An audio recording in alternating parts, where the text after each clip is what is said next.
Ramayampet municipality 12వ వార్డులో BRS అభ్యర్థి పుట్టి విజయలక్ష్మి జోష్తో సాగిస్తున్న ప్రచారం ఊపందుకుంది.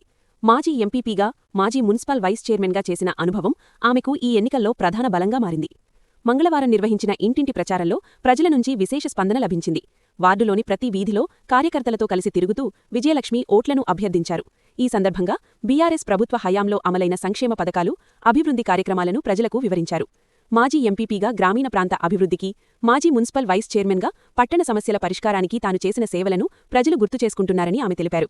అనుభవం, పనితనం, ప్రజలకు అందుబాటులో ఉండే నైజమే తన విజయానికి కారణమవుతాయని ధీమా వ్యక్తం చేశారు.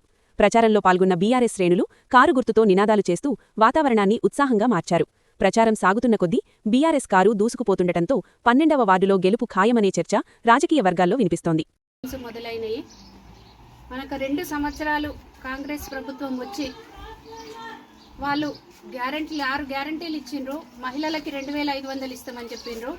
మళ్ళీ రైతు బంధు ఇస్తామన్నారు, రైతు బీమా ఇస్తామన్నారు, తులం బంగారం ఇస్తామన్నారు, కళ్యాణ లక్ష్మితో పాటు తులం బంగారం ఇస్తామని చెప్పిండ్రు. ఎన్నో హామీలు ఇచ్చిండ్రు. స్కూటీ ఇస్తామన్నారు ఆడపిల్లలకి, ఎన్నో హామీలు ఇచ్చిండ్రు. అవన్నీ హామీలు ఏమైనాయి? ఇప్పుడు మన తెలంగాణ ప్రభుత్వము కేసీఆర్ గారు మన ఇచ్చినటువంటి రైతు బంధు ఎటుపోయింది, రైతు బీమా ఎటుపోయింది, ఈ మహిళలకు 4000 రూపాయలు ఓల్డేజ్ పెన్షన్ ఇస్తామన్నారు, అవి ఎటు పోయినాయి, వికలాంగుల పెన్షన్ 4000 ఇస్తామన్నారు, అవి 6000 ఇస్తామన్నారు, అవి ఎటు పోయినాయి? ఇవన్నీ హామీలు ఎక్కడ పోయినాయి? అవన్నీ ఒక ఫ్రీ బస్ ఇచ్చినంత మాత్రాన మా ఆడోళ్ళకే కొట్లాటలు పెట్టారు. ఫ్రీ బస్ ఎక్కితే ఎంతమందిని ఎక్కుతారు? ఫ్రీ బస్లో ఒకరినొకరు కొట్లాడుకుంటేందుక మీరు ఫ్రీ బస్ పెట్టింది?